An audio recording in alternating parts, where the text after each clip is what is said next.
Oke, selamat sore teman-teman. Oke, kita mulai ya update kita ya. Sebenarnya minggu ini ya nggak ada apa-apa banget sih ya. Oke, nah tapi hari ini saya ingin saya ingin membahas sesuatu yang mungkin tidak berhubungan dengan teknikal ya. Jadi buat biasalah kalau udah membahas sesuatu yang tidak berhubungan dengan teknikal pasti pada malas ya. Tapi nggak masalah. Cuman ini adalah poin-poin yang menurut saya itu menjadi sesuatu yang penting gitu ya buat teman-teman bisa merenungkan sedikit ya. Oke, jadi kita lihat begini. Kalau mungkin teman-teman saya mulai dengan sebuah cerita dulu lah ya. Saya mulai dengan sebuah cerita nyata ya, itu fans em, s- atlet ya, atlet dari persepeda di Inggris ya, atlet persepeda di Inggris. Kalau teman-teman pernah membaca bukunya pasti teman-teman tahu lah arah cerita saya kemana ya. Nah, ini atlet persepeda di Inggris ya yang hampir boleh dibilang tidak pernah juara. Ya, tidak pernah juara. Kalau dibilang dia bukanlah kelompok yang bagus gitu ya, mungkin tidak juga gitu ya. Selalu masuk ke daerah top 3 gitu ya untuk pesepeda ini ya. Nah, jadi oleh ini apa persatuan atlet sepeda Inggris ya merasa bahwa kok kayaknya begini-gini aja ya. Jadi akhirnya pelatihnya diganti. Nah, pelatih yang baru justru mencari bukan di ininya, bukan di tekniknya. Karena menurut dia teknik pesepeda Inggris ini sudah bagus. Ya, jadi kalau dibilang tekniknya bagaimana mengayunya, bagaimana ininya, pokoknya semua itu udah bagus. Ya, yang justru yang dilihat oleh pelatih barunya itu adalah hal-hal yang kecil gitu ya. Hal-hal yang kecil yang kalau dibilang em, hampir boleh mah tidak ada hubungannya sama teknik itu gitu loh. Jadi kalau misalnya lu kayak kemarin kayak apa sepak bola kita kan ada pelatih kita namanya Sintayong akhirnya dipecat gitu kan. Ya tekniknya sebenarnya udah bagus gitu, tapi kok nggak pernah juara kan gitu kan. Jadi akhirnya didatangkan pelatih yang baru. Ya ini saya nggak tahu nanti pelatih yang baru seperti apa ya. Tapi tekniknya udah bagus. Ya tekniknya udah keren lah. Kita bandingin pesepak bola kita dengan yang sebelum-sebelumnya kan jauh banget kan. Nah ini halnya sama dengan pesepeda atau sepeda di Inggris itu kayak gitu ya. Tekniknya udah bagus, tapi kok nggak pernah juara, cuma nyaris nyaris nyaris doang gitu kan. Nah, jadi oleh pelatih baru ini, mereka mulai melihat ke sesuatu yang simple, sesuatu yang sederhana sekali. Kalau di bukunya dibilangnya 1% yang mempengaruhi, ya 1% yang mempengaruhi hal yang kecil sekali ya. Apa yang dilihat oleh pelatih baru ini adalah satu tempat duduk. Tempat duduk sepedanya itu yang namanya sadelnya itu ya tempat duduknya, busanya diteliti ya, apa kelancipannya semua diteliti. Itu sesuatu yang hampir boleh dibilang kalau lu jadi apa ya, lu jadi bosnya atlet ini, lu ini ngapain gitu kan? Gua hire lu untuk melatih atlet gua agar menjadi juara, malah lu memperhatikan sesuatu yang kalau kalau secara logika kita lihat apa sih kenapa lu mesti ngeliat yang kayak gini-ginian gitu ya. Jadi dia melihat sadelnya, tempat duduknya, kemudian sampai ke baju yang dipakai oleh atlet itu diteliti.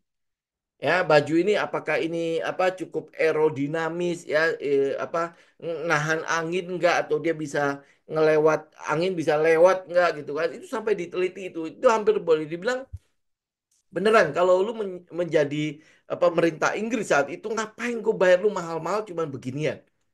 Ya, benar ya. Nah, itu sering kali juga teman-teman juga lihat gitu ya. Kok kita membahas sesuatu yang di luar teknikal gitu ya. Tapi kita bicara itu nanti lah ya. Nah, apa yang terjadi setelahnya? Jadi kalau nggak salah itu berapa tahun kemudian ya, setelah 5 tahun atau berapa gitu. Dan itu dianggap cepat oleh persatuan atau asosiasi saat itu dianggap cepat itu mulai menunjukkan hasil. Ya, jadi atlet pesepeda Inggris itu yang tidak pernah juara mulai juara. Ya, mulai juara Olimpik, mulai juara itu ya yang di sepeda gunung, sepeda jalanan itu udah mulai juara. Padahal yang diganti itu sesuatu yang kalau lu lihat kan nggak penting banget ya. Busa tempat duduk sepedanya, kemudian habis itu apa itu namanya tuh?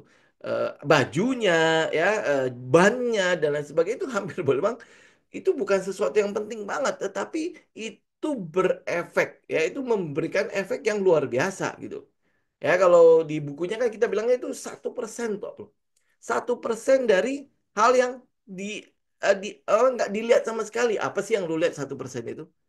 Ya, kalau misalnya gue jualan kelas gitu ya, gue bilang, lu dapat 1%. Mau nggak ikut ya? Pasti nggak ada yang mau kan, ya kan?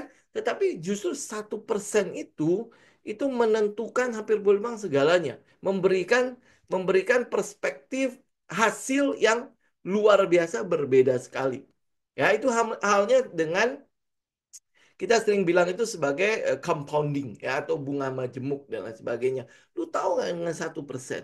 Lu cuma bertumbuh 1% setiap hari, ya, 1% setiap hari dalam 365 hari lu udah menjadi seseorang yang berbeda 30 hampir 40 kali lipat berbedanya.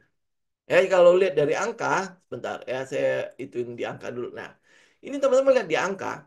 Saya mulai dengan angka 100. Ya, mulai angka 100 dan setiap hari dia cuma tumbuh 1%. Ya, sebentar ya, geser dulu biar IG-nya kelihatan. Ya, setiap hari dia bertumbuh 1%. Dan teman-teman tahu 365 hari kemudian, berarti 366 ya, dia menjadi 3.740. Ya, 3.740 artinya berapa kali lipat? Dari 100 menjadi 3.700. Itu berarti 37 kali lipat berbedanya. Ya, padahal yang kita lakukan cuman me, berubah 1% setiap hari. Ya, memperbaiki 1% setiap hari dari diri kita. Ya, berubahnya 37 kali lipat. 1%. Ya, ini halnya sama dengan kalau teman-teman lihat ya, kemudi pesawat katanya, kemudi pesawat kalau lu geser 1% saja, sebentar, Pak Nunu ada nggak? Nggak ada ya. Pilot kita hari ini nggak datang ya. Kalau datang kita nanyain ya, 1% saja dia belokin kemudinya, tujuannya udah jadi berbeda sekali. Ya, tujuannya tadinya mungkin lu Jakarta menuju ke Bali gitu ya. Tapi lo belokin 1% aja, bisa jadi itu sudah ke daerah, mungkin bukan Makassar lagi ya, mungkin udah ke arah Manado dan lain sebagainya. Itu 1% tuh. Ya, sesuatu yang kecil, ya, tetapi itu akhirnya berpengaruh. Oke, nah sekarang teman-teman lihat ya. Kalau ini saya juga ada grafiknya. Sebentar, kalau saya gedein, biar kelihatan di itu. Ya, lu bisa lihat grafiknya. Bentar, kayak gini aja. Eh, Nah. Oh, mana grafiknya? Di atas. Ya. Teman-teman kelihatan nggak grafiknya kalau di IG? Ya, harusnya kelihatan lah ya. Nah, teman-teman lihat ya, itu adalah kekuatan compounding kan. Grafiknya itu begini nih. Awalnya, lu nggak melihat itu sesuatu yang apa sih gitu ya, sesuatu yang bakalan membuat lu menjadi sesuatu gitu kan. Ya, lu lihat ya. Ini mana ya? Tahun-tahun pertama itu sampai berapa nih? Ini sampai sini lah ya. Itu hampir boleh bilang tidak terjadi apa-apa. Itu 150 hari pertama.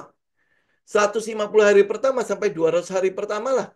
Itu tidak terjadi apa-apa. Lu tidak melihat itu menjadi sesuatu gitu. Dari 100 paling cuma sampai ke berapa ini? Paling cuma sampai ke 600. Ya, 200 hari pertama. Itu berarti udah setengah, 3/4 deh. Ya, 3/4 bagian pertama itu kayaknya tidak terjadi apa-apa. Benar nggak? Ya, 3/4 dari tujuannya lu itu seperti tidak terjadi apa-apa. Tetapi lu lihat 200 hari ke ke atas, berarti 200 sampai ke 360, itu lu lihat bagaimana dia compoundingnya itu langsung jerung gitu ke atas. Ya, nah ini yang sering menjadi perhatian para trader. Kalau trader-trader pemula, dia pengennya apa? Pengennya langsung di sini. Betul nggak? Ya, dia pengen langsung, udah langsung eksponensial, semua hal itu terjadi eksponensial seperti itu. Ya, padahal lu lihat prosesnya. Ya, prosesnya itu hampir boleh dibilang bagian eksponensial itu adalah kalau lu eh, benar-benar konsisten di awal itu, kemudian habis itu ini hasilnya gitu di akhir, di seperempat akhirnya. Jadi kalau lu bilang hukum Pareto, ya, 20% yang fokusnya lu 20% itu, ya, bilangan kecil kecil dong, ya, tapi menghasilkan 80% dari total yang lu capai. Apa yang lu hasilkan itu sebenarnya karena kerja dari 20% itu. Jadi kalau lu fokus pada sesuatu yang 20% yang penting itu, ya, itu menghasilkan 80% dari ini. Ya, itu hukum Pareto lah. Teman-teman kalau lihat lihat grafiknya itu kan Pareto banget ya. 80% ya total dari apa, dari effort ya lu yang untuk mencapai itu sebenarnya itu dihasilkan di 20% terakhir itu. Ya, 80-20 ya, itu hukum Pareto ya. Teman-teman lihat ya. Itu berlaku banget. Nah, sekarang balik lagi ke trading ya. Apa-apa hubungannya cerita ini dengan trading? Oke, nah, kita mulai dari ini ya. Sebentar, saya lihat di IG ya, kelihatan kan? Ya, kita mulai dari ini ya. Kalau misalnya lu lihat yang dilakukan oleh atlet pesepeda tadi ya, atau apa, pelatihnya, ya, yang kita lihat itu apa? Yang kita lihat itu adalah dia fokus pada sesuatu yang mungkin di luar teknik itu, karena teknik, ya, menurut pelatih itu tekniknya sudah benar, tekniknya sudah tidak perlu diganti lagi. Ya, apa yang mau lu ganti lagi? Ya, kalau namanya teknik bersepeda itu hampir boleh dibilang ya semua pelatih-pelatih sepeda yang punya teknik seperti itu. Ya, nah, yang bisa membedakan antara pesepeda negara Inggris dengan pesepeda negara Indonesia itu apa? Ya, itu kan adalah adalah pembedanya kan. Kalau tekniknya pasti semua bisa mempelajari, benar nggak? Ya, kalau lu bicara mengenai trading, tekniknya ya gitu. Masih ingat nggak? Tidak ada sesuatu yang baru di pasar. Berarti tekniknya itu. Lu cari support resisten ya, begitu tekniknya. Lu cari supply demand ya, begitu tekniknya.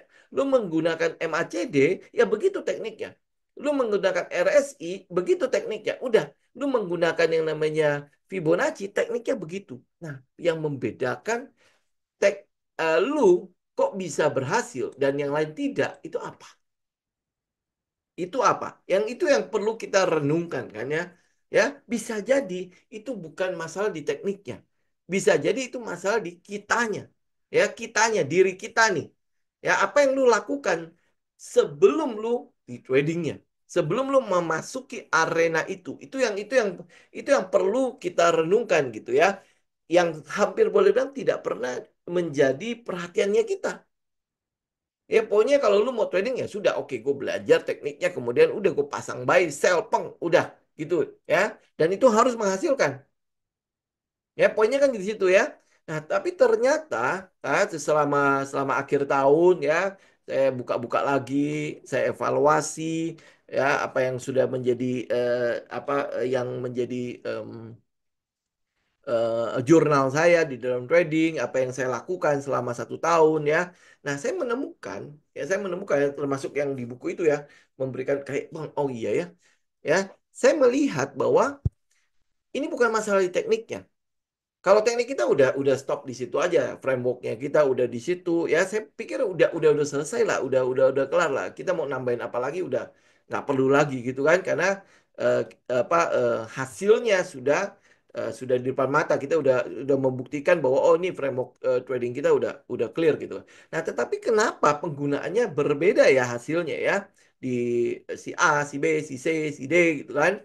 Ya. Nah, yang saya mulai lihat itu adalah itu di luar teknik itu. Ya, kita mulai melihat itu adalah di masalah ini. Ya, pertama adalah persiapan dulu sebelum mulai trading ya. Kita mau melihat adalah di yang kedua itu. Dibutuhkan persiapan keuangan mental dan sistem yang matang. Ya, kalau sistem udahlah, kita udah selesai dengan di situ ya. Tetapi yang mau kita lihat adalah 1%-nya. 1% itu apa?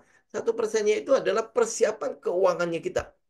Ya, persiapan keuangannya kita. Seringkali kita datang ya terus pengen buat trading itu, lu pengennya apa? Langsung ya, langsung orang pasti akan langsung bilang, gue trading untuk jadi kaya. Bener gak? Ya, gue datang ke trading itu agar gue bisa memperoleh uang yang banyak. Ya, itu kan pasti jawaban-jawaban dari trader-trader. Ya, nggak usah jauh-jauh, saya sendiri begitu. Ya, kalau gue mau trading, gue ngapain? Gue mau cari uang di sini. Ya, nah tapi yang jadi masalah adalah kenapa was gue cari uang malah bukan uang yang gue cari, ya malah gue nyumbangin uang ke pasar gitu loh. Ya itu kan yang harusnya menjadi evaluasinya kita kan, tapi kita nggak pernah mau melakukannya. Yang kita lakukan apa? Kalau gue rugi maka yang salah adalah market, yang salah adalah yang kasih rekomendasi, yang salah itu adalah yang bikin teknik-teknik ini nih yang akhirnya membuat gue nggak bisa untung. Ya, jadi akhirnya lu kehilangan waktu, kehilangan momen untuk lu melakukan evaluasi kan. Oke, nah jadi yang mulai ini saya lihat ya teman-teman nanti tinggal renungkan sendiri, ya tinggal evaluasi sendiri benar nggak ya apa yang saya katakan hari ini. Ternyata persiapan keuangannya kita itu juga penting. Jadi yang perlu lu perhatikan adalah modal yang lu pakai ini sebenarnya modal apa nih? Ya, uang yang lu pakai dalam trading ini uang apa ini? Yang sering kita bilang uang dingin atau uang panas. Ya, jadi ternyata ya ini teman-teman tinggal evaluasi diri-diri sendiri aja ya. Ini yang saya lihat dari sayanya, oke? Ternyata yang kita butuhkan adalah pertama sebelum lu memulai memulai semua kegiatan tradingnya lu perlu memastikan bahwa keuangan pribadinya lu itu beres. Ya, ini oke ya. Kayaknya udah ini udah maksimal kalau di IG ya. Jadi teman-teman harus pastikan keuangan pribadi teman-teman itu dalam kondisi yang stabil ya. Jadi kalau dilihat dari perencanaan keuangan, teman-teman tahu nggak ada berapa stage di dalam perencanaan keuangan. Pertama adalah satu stage yang namanya stabil. Ya, stabil. Stabil itu artinya pemasukannya lu dengan pengeluarannya lu termasuk di dalamnya untuk nabung dan lain sebagainya itu pas. Ya, stabil. Jadi uang yang masuk dengan uang yang keluar dan uang yang masuk itu bisa mendukung lifestyle-nya lu. Ya, itu kondisi yang kita bilang ya udah stabil lah, udah stable gitu ya, udah stable. Nah, next selanjutnya apa? Lu pengen berpindah ke stage selanjutnya yaitu dalam kondisi yang nyaman. Ya, nyaman dalam arti, oke, ini adalah lifestyle gua. Jadi pemasukannya gua sudah bisa mendukung lifestyle itu. Ya, nah sekarang gua mau berpindah ke tingkat nyamannya. Ya, gua mau nanti ada kalanya di mana pemasukan gua ini akan berkurang. Yaitu pada saat gua udah tidak mampu lagi untuk bekerja dan lain sebagainya. Berarti kan ada satu saat di mana gua akan pensiun kan. Nah, gua mau nyaman. Ya, berarti gue udah mulai memikirkan bagaimana caranya agar uang mulai bekerja buat gue. Ya, jadi pada saat uang kondisinya lu udah stabil, ya, ini berarti kan pemasukan lu masih bekerja untuk uang. Ya, pada saat lu stabil lu masih bekerja untuk uang. Karena kalau lu tidak bekerja, maka lifestyle lu terganggu. Ya, walaupun dia stabil, iya, tetapi kalau gua tidak bekerja, maka lifestyle gua terganggu. Itu stabil, kondisinya stabil kan? Ya, tapi gua mau ke depannya gua mau nyaman. Nah, pada saat lu di stage nyaman ini, maka lu mau uang lu udah mulai bekerja buat lu. Oke? Uang sudah mulai bekerja buat kita, gitu kan? Nah, lu kalau lu mau trading, maka lu harus ada di kondisi ini, di stage di mana lu nyaman. Nah, trading itu adalah salah satu instrumen yang membuat atau yang bisa lu gunakan untuk uang itu bekerja. Oke, bedakan ya, bedakan. Banyak sekali orang yang berpikir bahwa trading itu adalah pemasukan. Ya, trading itu adalah pemasukan nanti. Itu boleh, boleh lu lakukan seperti itu. Tetapi yang lu mesti lakukan adalah pertama adalah kondisi keuangannya lu harus sudah stabil dulu. Ya, stabil baru nanti lu bisa nambahin nambahin pemasukan lu dari trading ini.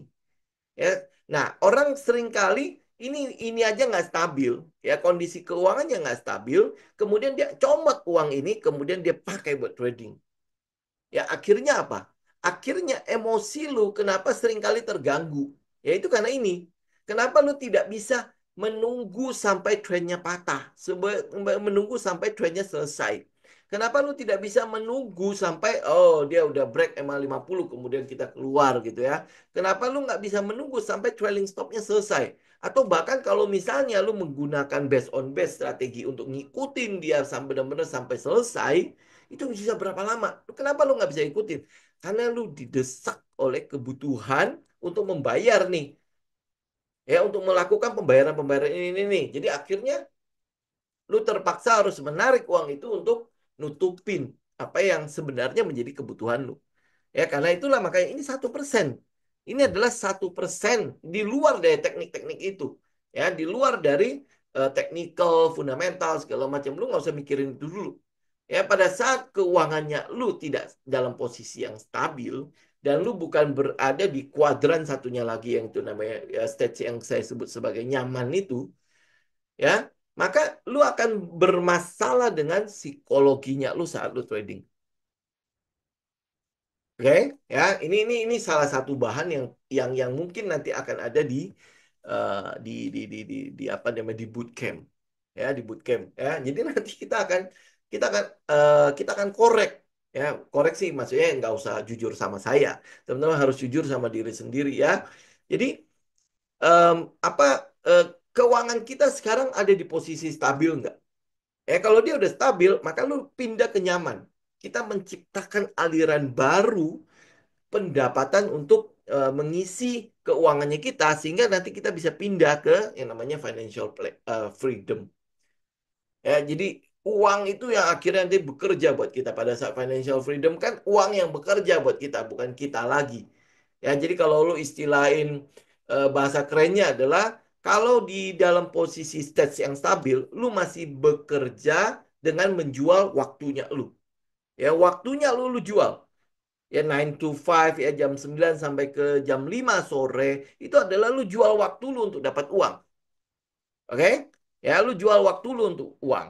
Nah, pada saat lu mencapai di stage yang kedua yang namanya stage yang saya sebut sebagai nyaman itu, lu sudah mulai menyisikan waktunya lu untuk membeli waktu. Jadi lu harus beli waktu. Kalau lu mau bisa mencapai financial freedom, maka lu harus membeli waktu. Ya, waktu yang lu beli. Oke, kalau lu jualan waktu, maka ya lu terjebak pada 9 to 5 yang kita sebut sebagai red race itu ya.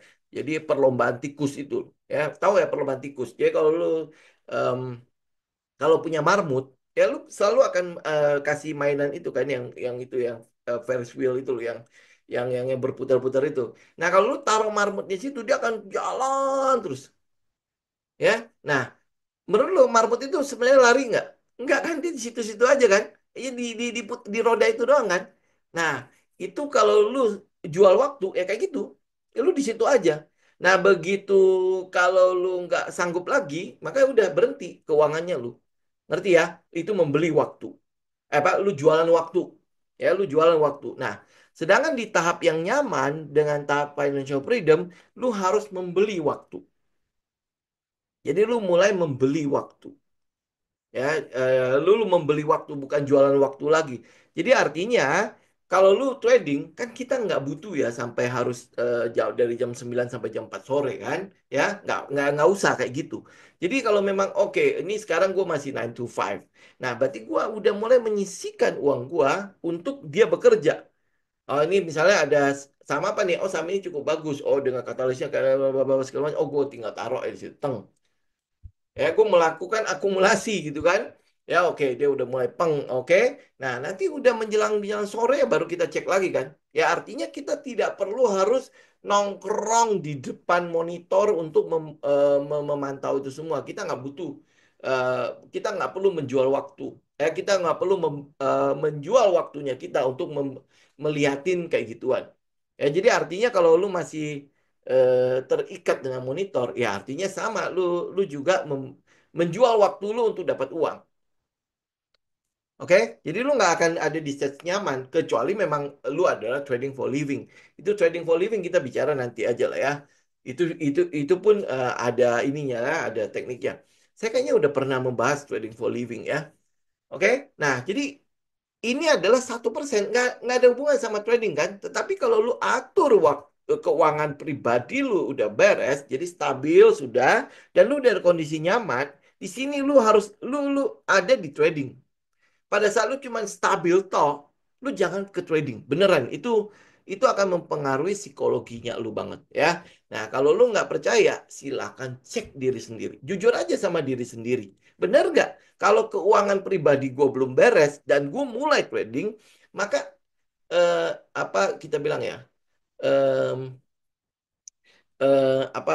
Tujuannya lu trading itu udah beda ya. Aduh, itu bahasa kerennya apa ya? Ya, intentionsnya lu untuk melakukan trading itu udah beda.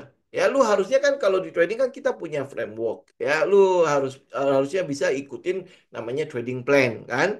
Lu udah bikin trading plan, lu harusnya udah ngikutin trading plan.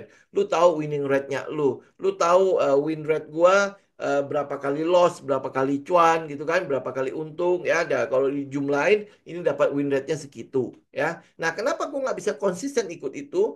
Karena gue menggunakan uang yang gue belum stabil ini di keuangan pribadi gue belum stabil, tapi gue udah cemplung aja ke sini, ya. Ya, gue udah cemplung aja ke sini, ya, sehingga akhirnya ya itu, ya lu deg-degan gitu ngikutin pasar gitu kan. Ini bener nggak? Gue bener nggak? Gue salah nggak? Gitu kan? Nah, itu kayak gitu.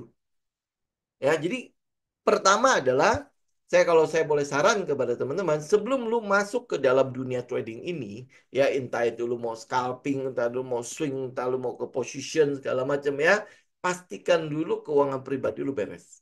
Ya udah stabil di situ. Oke, jadi aliran pendapatannya ya kalau misalnya belum stabil ya berarti kan lu harus ciptakan nih side job ya, sampingan-sampingan ya. Jadi aliran-aliran pendapatannya itu bisa menstabilkan lu punya keuangan dulu. Ya begitu stabil, lu baru bisa menyisihkan uang dingin. Karena kalau ini nggak stabil, lu maksain ke ke trading, ya itu makanya kenapa seringkali orang lu lu cek deh ya, cek cek diri sendiri ya. Trading kita akhirnya apa? Seringkali emosi yang jalan, emosi yang jalan. Ya lu takut kehilangan uang itu dan lain sebagainya. Uang itu lu tidak bisa hilang. Tidak apa namanya tidak bisa lu lihat itu hilang. Padahal kalau lu namanya lu menyisikan uang dingin untuk dipakai menjadi modal trading, maka lu udah harus siap uang ini hilang. Dan pada saat uang ini hilang, harusnya tidak berpengaruh sama sekali dengan keuangannya lu. Ah, paham ya? Saya sering ngomong seperti itu kan. Ya, dan lu harus siap. Karena dalam trading itu resikonya gede. Resiko udah pasti ada. Pada saat lu menaruh uang lu untuk bekerja buat lu, ya maka lu tahu bahwa ini akan ada resiko. Ya lu mau taruh di deposito pun sebenarnya itu ada resiko. Lu mau taruh di obligasi pun sebenarnya itu ada resiko. Gitu kan? Nah, tapi mungkin dua instrumen itu resikonya lebih kecil. Ya, nah tapi returnnya juga ya begitu-gitu aja, so-so aja kan. Lu taruh misalnya oke gue punya uang dingin, kemudian gue KPR rumah dengan asumsi bahwa ini rumah bisa gue pakai nanti buat mungkin Airbnb lah dan lain sebagainya gitu kan. Sehingga dia bisa menghasilkan uang untuk nutupin KPR dan lain sebagainya gitu ya. Itu pun beresiko. Ya, resikonya apa? Bisa jadi tidak ada yang sewa. Bisa jadi ya itu rumah tidak jadi-jadi. Ternyata developernya kabur dan lain sebagainya. Itu bisa jadi ya. Bisa juga rumah itu yang tadinya mungkin gue mau pakai buat Airbnb nggak jadi-jadi ya. Kemudian habis itu dia berada di lokasi yang nggak pas. Ya, ada kok tuh banyak tuh yang di daerah-daerah Bekasi kan banyak tuh sudah beli sampai bertahun-tahun tapi tidak pernah naik. Harganya tidak pernah naik. Bahkan dia kalau dia bikin rumah baru itu malah rumahnya lebih murah daripada rumah yang sekarang. Gitu ada yang kayak gitu kan? Itu resiko. Ya walaupun lu lihat kayak propertinya aman ya. Properti aman. Belum lagi kita bicara mengenai oh lu sewain Airbnb atau sewain orang ya. Maka rumah itu bisa jadi rusak. Lu butuh maintenance lagi kan? Lu butuh renovasi lagi. Nah, pada saat lu renovasi, uangnya ada nggak? Uang sewa yang lu sewain selama ini cukup nggak buat renovasi? Jangan-jangan cuman buat renovasi aja selesai. Ya kan? Karena itulah makanya rumah, kalau saya bilang, itu sebenarnya bukan investasi. Ya, kalau dia udah jadi rumah, dan lu sewain, maka uang sewanya sebenarnya adalah untuk maintenance rumah itu agar tetap jadi seperti itu. Yang perlu lu kejar dari rumah itu kan sebenarnya adalah capital gain-nya kan. Ya, perubahan itunya ya. Dan itu nggak liquid. Jadi saat lu butuh jual, eh, lu nggak bisa jual di harga pasaran kalau lu butuh uang. Ya, lu terpaksa harus jual lebih murah lagi dari harga pasaran kan, ya. Nah, tapi itu udahlah, itu kita kita nggak mikirin itu ya. Tetapi yang kita mau pikirin sekarang adalah soal kalau keuangannya lu belum stabil, maka jangan ke trading. Itu udah fix banget. Walaupun mungkin lu tahu teknik ini segala macam, ya teknik semua lu udah hafal di luar kepala dan sebagainya ya. Tapi market itu penentu segalanya. Ya, market penentu segalanya. Jadi kalau misalnya market lagi jelek-jelek begini, lu mau gimana? Ya, lu mau teknik sebagus apapun tetap aja kan. Ya, makanya kenapa di Ken Slim ada satu namanya M kan. Ya, kalau lu lihat karakter saham-saham yang super performance atau karakter saham yang juara itu selalu akan dipengaruhi oleh si M itu kan. Ya, si M. M itu apa? Market directions. Jadi kalau marketnya tidak ada di pihak kita, lu mau saham sebagus apapun nggak ada gunanya. Ya, dia akan menunggu, terpaksa dia akan menunggu minimal sideways dan lain sebagainya sampai apa market ada di pihak kita, baru dia bisa jalan. Ya itu resiko dalam trading kan. Ya karena itulah makanya kalau ya sekali lagi kalau keuangan pribadi kita belum beres, sebaiknya jangan trading. Ya bereskan dulu keuangan pribadinya. Bagaimana gue cara membereskannya? Cari sampingan. Gitu. Sekarang belum bisa menyisihkan uang dingin, cari sampingan. Ya lu jual dulu waktunya lu. Mau nggak mau, apa yang harus lu lakukan ya? Mau nggak mau lu jual waktu. Ya 9 to 5 lu jual waktu, waktu lu jual lu dapat gaji ya kan? Waktu lu jual lu dapat komisi atau apa, itu lu jual waktu dulu sebelum lu beli waktu. Ya, mau nggak mau seperti itu. Ya, nah apalagi yang jadi trading itu adalah beli waktu. Ingat ya, trading itu beli waktu. Tetapi masalahnya adalah pada saat keuangannya belum beres, lu nggak bisa membiarkan waktunya apa trading itu akan menghasilkan buat lu. Karena psikologinya, emosi lu yang akan main gitu situ. Ya, nah kalau saat emosi lu main, udah ya, lu tahu sendirilah ya. Yang harusnya lu bisa lihat, lu nggak kelihatan buat lu. Oke? Nah, yang kedua adalah profil risikonya lu. Pada saat lu mungkin daftar bikin akun trading dan lain sebagainya kan disuruh isi profil risiko kan. Yang lu isi itu bener nggak? Atau lu cuma oh pas aja. Itu profil risiko itu adalah profilnya lu. Sebenarnya risiko lu seberapa besar gitu. Kalau misalnya eh, contoh ya, taruh kata ya, lu baru dalam posisi mulai nyaman. Ya mulai nyaman jangan langsung ke scalping. Kalau lu baru masuk dalam posisi mulai nyaman, mulailah ke swing kalau nggak ke position. Karena waktu lu tidak banyak. Ya, waktu yang lu bisa sediakan untuk memantau market itu tidak banyak. Kalau waktu lu tidak banyak, ya berarti profil resiko lu nggak bisa ke scalping. Ya, apalagi misalnya nih, lu punya misalnya apa uang dingin lu adalah 10 juta, tapi lu nggak bisa ngelihat ini uang itu tiba-tiba langsung hilang. Lu masuk ke scalping itu lebih cepat lagi hilang. Itu profil resikonya lo. Jadi dari awal lo mesti tentukan gaya trading yang cocok. Nggak bisa lo langsung ke market, gue bilang gue mau kaya kaya raya nggak bisa. Saya nggak tahu ya, ada yang seperti itu nggak ya. Tapi ada juga yang ya mungkin dia dapat hokinya lah ya. Eh, Kemudian habis itu kaya dengan cepat ya. Tapi tapi setahu saya, walaupun dia mungkin teman-teman lihat ini adalah di ujungnya. Yang 20% ini yang lu lihat. Tapi 80% di belakangnya kan banyak sekali orang yang nggak mau lihat 80%-nya kan. Ya, lu mau dengar gue cerita soal gue apa habis-habisan di itu kan banyak sekali orang yang tidak mau dengar cerita itu. Ya, dia maunya dengar bagaimana lu langsung bisa ini.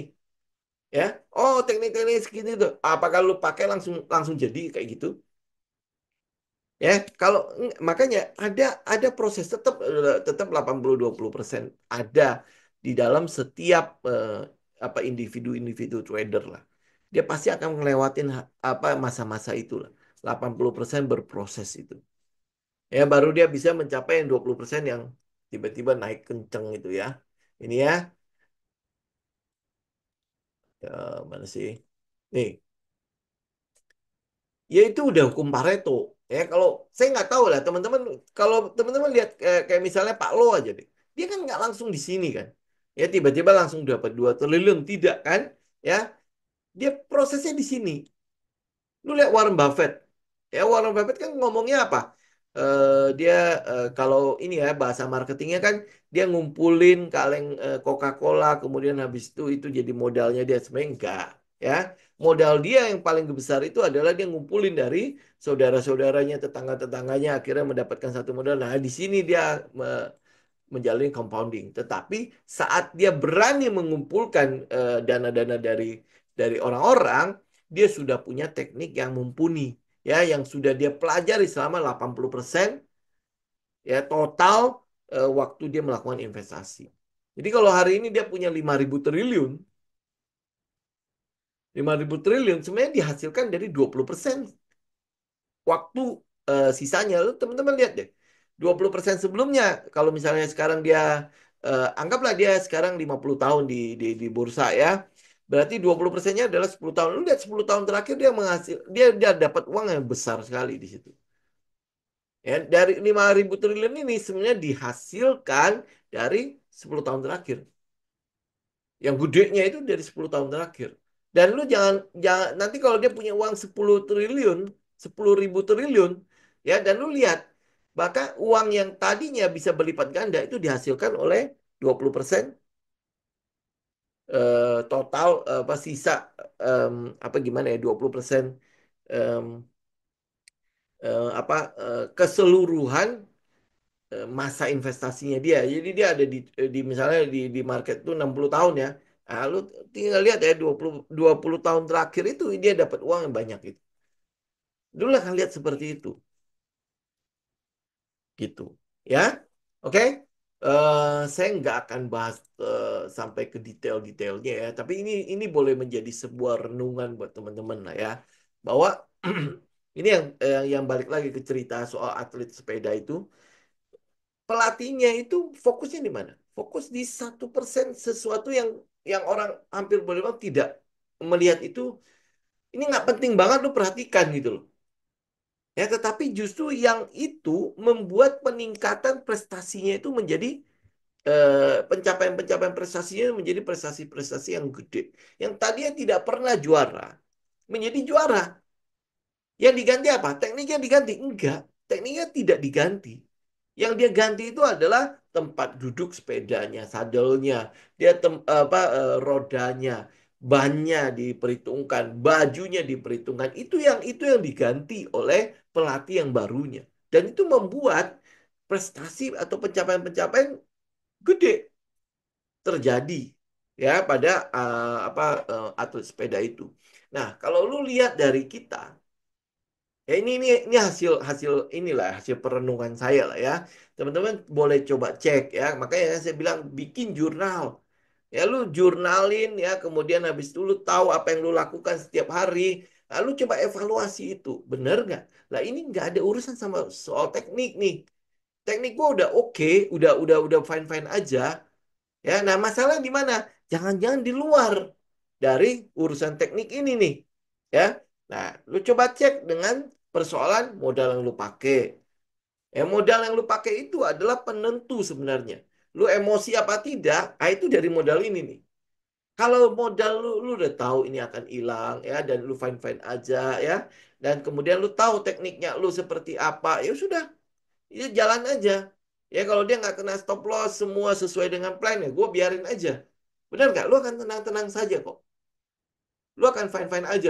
Kenapa? Karena lu percaya pada teknik lu sudah menghasilkan, teknik lu sudah punya win rate yang lu sudah tahu seperti apa, maka next ya udah gue mesti beresin yang sebelum-sebelumnya. Berarti uang yang gue pakai itu harus benar-benar uang dingin. Jangan cuma ngomong doang uang dingin. Gak apa-apa, gak apa-apa. Itu kalau hilang juga gue gue memang sudah mempersiapkan itu untuk hilang dan itu tidak akan mempengaruhi keuangan gue. Itu kalau lu cuma ngomong doang, nggak bisa. Ya, apakah kita benar-benar akan hilang uang itu? Ya enggak dong. Kan kita punya namanya trading system kan. Kita punya metode kan. Enggak apa namanya?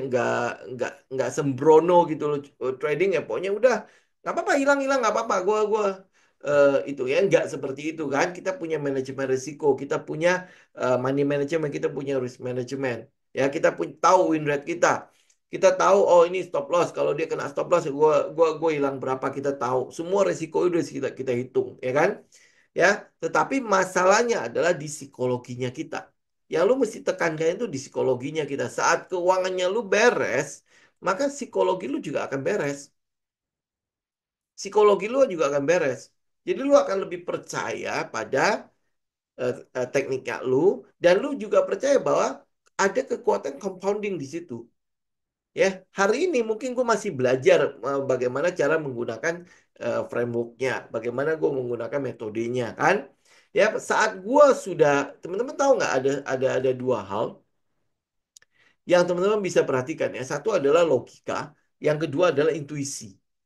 Ya, logika itu adalah teknik yang lu pelajari, analisa-analisa yang lu lakukan dan lain sebagainya itu melibatkan logikanya lu. Logika itu kan harus ada data kan, ya kan? Maka logika lu bekerja. Kalau lu nggak ada data, maka logika lu nggak ngolah apapun. Ya, makanya dibutuhkan metode, dibutuhkan teknik kan, ya. Nah, kalau metode ya, analisa selalu lu lakukan, ya, lama-lama apa?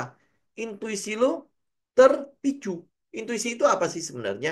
Intuisi itu kan kalau logika itu eh, kita kita lihat tahapannya ya. Logika itu ada di pikiran sadarnya lu. Ya, sedangkan intuisi itu ada di pikiran bawah sadarnya lu. Nah, untuk bisa memasukkan intuisi ke dalam bawah sadarnya lu, maka ya lu mesti sering sekali melakukan analisa kan. Ya, lu sering kali melakukan analisa. Mungkin gini, bedanya di dalam kehidupan sehari-hari ya. Teman-teman sering kali pernah nggak begini? Tiba-tiba saja ya, tiba-tiba saja lu merasa bahwa apa kalau misalnya lu dihadapkan pada pilihan ya. Pilihannya sulit sekali ya, secara logika gue udah nggak tahu harus harus milih yang mana, tetapi ada dorongan dalam diri lu mengatakan bahwa pilih yang ini, dan itu benar aja lu milih yang itu gitu. Gitu, ngerti ya? Ya. Nah, jadi kalau logika mengolah data, tapi lu bingung udah, aduh ini pilihannya gue harus ambil yang mana gitu ya. Kayak si malakama lah ya, apa dimakan anak mati nggak dimakan ibu mati itu kan, ya. Nah, di situ intuisi akan bekerja. Nah, tapi intuisi ini bisa bekerja dengan baik kalau lu sering melakukan apa yang kita bilang repetisi, tahu nggak?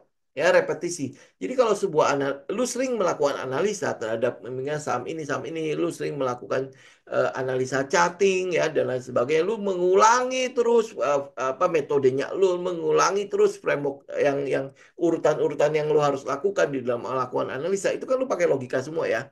Nah, semakin sering lu melakukannya, nah lama-lama apa yang kebiasaan yang sering lo lakukan itu kan akan menjadi intuisi atau menjadi kita bilang apa ya, akan menjadi program ya. Nah, akan menjadi program di bawah sadar lu yang nanti tiba-tiba dia akan bisa membantu lu peng gitu, oh ini lu harus ambil ini, kayak misalnya gua harus pilih saham ini, kenapa gua harus pilih saham ini ya, pokoknya nggak tahu aja gua harus pilih saham ini gitu ya. Jadi intuisi lu udah bisa mulai bekerja. Jadi latih intuisi lu dengan analisa-analisa yang sering gitu. Ya, ngerti ya? Gitu ya. Nah, kedepannya teman-teman akan bisa ngerasain seperti itu. Tapi sebelum lu mencapai tahap itu, ya makanya dari awal bener dulu. Ya, jadi keuangan pribadi lu udah beres karena trading itu kan berhubungan dengan uang kan, ya. Keuangan pribadi lu sudah beres, lu sudah dalam dalam keadaan stabil, kemudian habis itu memang saat ini lu ada di posisi nyaman, ya belum ke freedom lah ya. Lu ada di kondisi nyaman, ya lu udah bisa mulai menyisihkan uang. Nah, si uang yang gua sisihkan itu benar-benar dingin ya. Kemudian habis itu uang dingin itu lu pakai buat mengulangi terus teknik-teknik yang lu pakai di dalam apa metode-metode lu dalam trading. Ini kalau metodenya itu terjadi, nah ini yang akan gua entry. Kalau metode itu tidak kelihatan, oh berarti gua nggak entry. Kayak gitu ya. Lu ngulangin terus ya. Nah, itu kan lama-lama mungkin awalnya susah. Ya, awalnya mungkin seperti lu belajar nyetir gitu. Ya, belajar nyetir. Ya, kalau belajar nyetir sekarang mah udah nggak terlalu biasa-biasa aja. Lu belajar nyetir tetapi yang manual. Tahu ya gigi yang manual ya? Itu pasti kagok banget. Itu pasti kagok. Di awal lu belajar itu pasti kagok. Tetapi lama-lama karena lu sering sekali mengulangi hal yang sama, lama-lama apa? Nah, itu menjadi intuisi. Lu tiba-tiba saja lu tahu gigi satu gimana masuknya, lu tahu kapan harus injak kopling, ya koplingnya bisa bersamaan dengan lu mau injak gigi, ya atau mungkin kayak lampu sen lah, ya lampu sen lu mau belok kiri, ya tiba-tiba tangan lu bisa teng gitu langsung apa sen ke kiri, ya lu mau belok kanan langsung send ke kanan. Nah, itu udah intuisi yang bekerja. Ya, awalnya lu pakai logika, logika terus. Ya, logikanya lewat gini. Oke, gue mau belok ke kiri ya. Tolong tangan gue bergerak untuk bikin send ke kiri. Nah, itu logika kan? Lu masih memproses datanya karena lu belum biasa. Ya, tetapi lama-lama lu menjadi biasa, tinggal teng gitu ya, mau kiri teng. Di tangan lu otomatis bergerak. Nah, itu intuisi yang bergerak. Nah, itu yang mungkin nanti ya kalau lu terus ngulangi hal yang sama, lu akan jadi kayak gitu. Ya, intuisi dalam diri lu itu akan mulai nih. Ah, gue kalau lihat cat ini, oh gue nggak mau. Oh, gue lihat cat ini, gue mau. Ya, ini cat ini, oke, gue mulai melakukan analisa pada cat ini. Paham ya? Ya, itu udah ke depannya. Jadi kalau lu lihat itu, ya slide gue kan sebenarnya sampai ke bawah-bawah ya. Tapi ya kurang lebih kayak gitulah. Jadi intinya, kesimpulannya ya, atur keuangan pribadi lebih dulu. Kalau lu mau benar-benar bisa berhasil dalam trading, atur keuangan pribadi terlebih dahulu. Ya, pastikan dia sudah stabil di situ. Ya, dan lu udah di dalam kondisi yang nyaman. Ya, lu benar-benar sudah bisa menyisihkan uang lu. Oke? Nah, kedua adalah pilih gaya tradingnya lu. Berarti profil resikonya lu tahu seperti apa. Ya, waktu yang lu bisa lu siapkan untuk itu seperti apa. Nah, di situ tempatnya lu. Oke? Nah, yang ketiga, kembangkan sistem tradingnya lu. Ya, terapkan money management. Yang keempat, kendalikan emosi, lakukan evaluasi rutin. Ya, kemudian habis itu persiapan yang baik adalah separuh dari keberhasilan. Ini kalau Inggrisnya kan adalah good preparations is half of success ya. Ya, saya nggak tahu lah. Pokoknya intinya kayak gitulah. Ya, itu kurang lebih untuk hari ini. Ya, kalau teman-teman lihat ya, market yang sepi ini sebenarnya waktu yang tepat untuk teman-teman melakukan evaluasi terhadap diri teman-teman. Ya, jadi ya lu tinggal itulah, tinggal mau lebih baik apa enggak. Jangan lupa dievaluasi. Itu selalu harus teman-teman apa ya? Kalau kita bilang ya lu butuh itu gitu loh. Kalau lu nggak pernah mau melakukan evaluasi, ya udah. Kapan lu tahu lu sudah ada di atas? Ya kan nggak pernah kita nggak hampir boleh bilang nggak pernah pengen melakukan itu kan? Kenapa ya? Karena mungkin di sekolah nggak pernah diajarin seperti itu kan? Sekolah kan selalu diajarin untuk mencari nilai kan? Ya mencari nilai. Jadi artinya angka terus yang teman-teman lihat. Jadi kalau angka di dalam portofolio gua udah gede, gua udah berhasil. Padahal enggak lu. Lu lihat tadi grafik tadi ya. Lu lihat grafik ini kan. Ya 80% itu sebenarnya nggak kemana-mana loh. Kalau lu berpatokan pada angka, lu ya akhirnya makanya kenapa banyak sekali orang yang bubar. Padahal dia dikit lagi udah tinggal ini loh. Berliannya tinggal dikit lagi lu gali. Orang nggak mau, udahlah gila lu ya. Gue sudah 8 tahun gitu ya di dalam trading ya. Padahal dia udah tinggal itu loh. Tinggal tahun ke-9, tahun ke-10 itu udah jadi. Tapi dia udah pergi. Gitu ya. Teman-teman lihat ya. Ya ini sesuatu yang lu mungkin nggak akan itulah. Em, nggak akan peduli lah. Ya kalau lu bilang trading ya udah technical. Ayo kita bahas mengenai support resisten. Apa itu Fibonacci? Apa itu MACD? Ini indikator apa? Bagaimana screeningnya? Bandarmologi itu yang fokusnya lu kan, ya kan? Dan apa yang sudah lu lakukan setelah lu fokus di situ? Apakah itu membuat lu menjadi gede? Tapi kok kenapa rugi-rugi terus? Ya, apa-apa yang terjadi. Nah, evaluasi. Siapa tahu bukan di situ. Sama halnya dengan atlet-atlet pesepeda Inggris. Siapa tahu bukan tekniknya loh. Tekniknya udah pas, udah bener. Ini mungkin ada yang di luar. Ini 1%-nya loh. Ya 1%-nya. Ya, siapa tahu di daerah situ. Nah, ini. Jadi kalau hasil perenungan saya, teman-teman ya itu lihat balik. Terutama di daerah pribadinya kita. Ini kendalikan apa yang teman-teman bisa kendalikan. Lu jangan terus menyalahkan market. Nggak ada urusan sama market. Nggak ada urusan soal likuiditas kita keluar dan lain sebagainya. Nih udah tinggal ditinggal nih indeks harga saham. Nggak ada urusan. Hal yang makanya saya sering bilang kan, kalau lu nggak percaya, oke likuiditas sekarang lagi kemana? Lari ke US kan katanya kan? Ya udah lu pergi aja ke US untuk trading. Bisa nggak coba lihat? Kan katanya kalau market Indonesia tidak ada likuiditas ya kan? Lu pergi aja ke sana. Oh, enggak. Sekarang ada di kripto. Ah, udah lu pergi aja ke kripto. Ya, nah, kenapa akhirnya ujung-ujungnya rugi juga? Kalau likuiditas tidak ada urusan, berarti kan kitanya nih. Ya, paham nggak? Jadi udah, apa yang bisa gue kendalikan? Oh, jangan-jangan guanya nih. Pernah nggak kepikiran begitu? Jangan-jangan saya nih. Nah, apa yang salah nih? Oh ya, ayo, bukan salah sih, bukan salah dan benar ya. Apa yang perlu saya perbaiki nih? Ya, di mana nih? Di mana yang perlu gue adjust? Ya, di mana gue perlu sesuaikan? Sehingga ya, gue harusnya bisa menghasilkan di sini. Kalau orang lain bisa, kenapa gue enggak? Orang lain bisa, berarti gue juga harusnya bisa. Ya, lu lihat ya, semua trader veteran lah. Siapapun itu lu sebut lah, Jesse Livermore lah, ya walaupun ini jelek banget ya, jadi contoh ya. Ya, Nicholas Darvas lah, Wyckoff lah, kemudian teman-teman lihat yang lainnya semuanya. Lu lihat mereka bisa, mereka berhasil. Yang mereka pakai apa? Mereka pakai simple banget. Jesse Livermore by Hazel Hire. Ya, bahkan seorang yang namanya Nicholas Darvas. Ya, Nicholas Darvas itu cuman apa tekniknya kotak-kotak. Yang cuma kotak-kotak gitu itu aja bisa menghasilkan ya 2 juta US dollar dulu loh. Dulu 2 juta US dollar udah pasti gede banget kan. Ya. Dia seorang em, penari loh. Penari bisa kok. Ya kok kita enggak? Nggak mungkin dong. Ya apalagi teknologi sekarang itu jauh lebih bagus ya apa untuk belajar juga jauh lebih bagus. Nggak mungkin kita enggak. Kalau mereka bisa, kita pasti bisa. Nah, cuman sekarang masalahnya di mana nih? Kok gue udah selama ini tapi belum kemana-mana nih? Gitu. Jangan-jangan kita ada di 80% yang memang belum kemana-mana nih. Tinggal dikit lagi ini akan menjadi mana-mana nih. Gitu. Nah, ini gue ada di mana posisinya. Jadi teman-teman butuh butuh tahu gitu loh. Kitanya nggak usah lu tahu marketnya lah. Karena market nggak bisa lu kendalikan kok.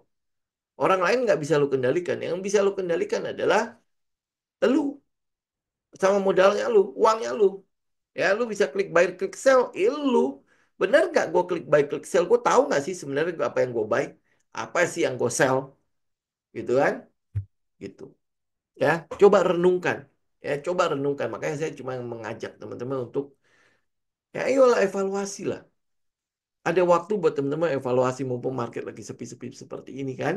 Ya, evaluasiin ya diri kita agar kita bisa naik kelas gitu loh. Bisa nggak gue naik kelas? Ya tinggal mau apa enggak kan? Ya, oke teman-teman. Oh iya, titip pesan ya buat teman-teman yang itu yang ikut kopdar, kalau ada yang vegetarian, nanti kasih tahu Yuli ya. Nanti mungkin kita bisa siapkan menu untuk VG-nya itu untuk berapa berapa paket gitu ya. Jadi artinya tolong dikomunikasikan, jangan sampai kita saya nggak enak juga kan kita nanti yang lain pada makan ya teman-teman nggak makan gitu saya nggak enak juga gitu nggak apa-apa nanti kita bisa siapkan untuk yang apa menu untuk yang VG-nya yang pasti halal ya yang pasti halal ya kalau kita ambilnya pasti kalau nggak ayam ya sapi gitu kan ya nah kalau yang ada teman-teman yang tidak makan sapi ya tolong kasih tahu kita jadi yang VG apa segala macam tolong kasih tahu kita ya nah, mungkin kalau daging saya mungkin akan pilih ayam aja lah ya karena lebih aman Ya, kemudian habis itu untuk yang VG, ya tolong kasih tahu kita, jadi nanti kita siapin menu yang terpisah. Ya, dan buat teman-teman yang masih berminat ya untuk ikut kopdarnya itu tanggal 18 eh, apa minggu depan, tanggal 18 minggu depan, dan kita akan tutup pendaftaran itu dari ini ya di hari Rabu ya. Kenapa? Karena hotelnya itu mesti menyiapkan. Jadi kita nggak bisa sampai on the spot dan lain sebagainya. Teman-teman datang itu nggak bisa. Ya, jadi Rabu Rabu minggu depan itu adalah batas akhir buat teman-teman eh, gua hadir apa enggak gitu ya, karena dari hotelnya menuntut kita untuk orangnya. Jangan sampai nanti yang disiapkan kurang gitu ya, saya nggak enak juga gitu kan. Nah, hotelnya juga nggak mau gitu kalau disiapkan kurang, nanti malah itu. Ada Pak, ya memang memang dia ada meja sama kursi, jadi kayak kelas gitu loh ya, buat taruh laptop ya Pak. Ada Pak. Pokoknya dia ada sistemnya, ada colokan semua pasti udah disiapkan. Jadi kelasnya memang kita bikin kayak kelas seminar gitu loh. Ya memang udah ada meja dan udah ada kursi. Jadi benar-benar kayak classroom gitu. Ya. Oke teman-teman, ingat ya, hari Rabu itu terakhir kalau teman-teman mau ikutan untuk kopdar ya, tinggal hubungi Yuli untuk itu ya, untuk semuanya. Jadi kita bisa mempersiapkan. Nah, makanya itu yang terutama untuk makanan ya, karena kita ada em, oh ya, buat teman-teman yang mungkin ini kan jam 10 pagi, siapa tahu nggak sempat sarapan ya. Kita ada snack pagi ya, ada coffee break lah ya, ada coffee break. Ya buat yang nggak sempat sarapan masih bisa coffee break dulu ya, nanti jam ya 12-an, jam 12 lewat ya kita baru makan siang ya. Jadi ya kopdar kali ini memang ada makan siangnya ya. Jadi kita makan siang bersama-sama ya. Jadi ada snacknya, ada coffee breaknya di pagi ya. Jadi kalau teman-teman datang udah langsung coffee break aja. Kemudian siangnya baru kita makan. Ya, oke. Jadi jangan lupa ya dikabarin ya buat teman-teman yang sudah daftar. Kalau memang ada request untuk vegetarian, berapa orang, jadi kita siapkan untuk yang VG-nya. Yang nggak VG, nggak usah ngaku-ngaku VG ya. Jadi udah makan yang sudah ada ya. Oke. Baik teman-teman, saya pikir hari ini semoga bermanfaat ya untuk topik kita hari ini. Kita ketemu lagi minggu yang akan datang ya. Buat teman-teman yang weekend, happy weekend semua ya. Yang masih kerja, selamat bekerja ya. Oke, sampai ketemu minggu depan. God bless semua. Saya izin pamit ya. Thank you. God bless.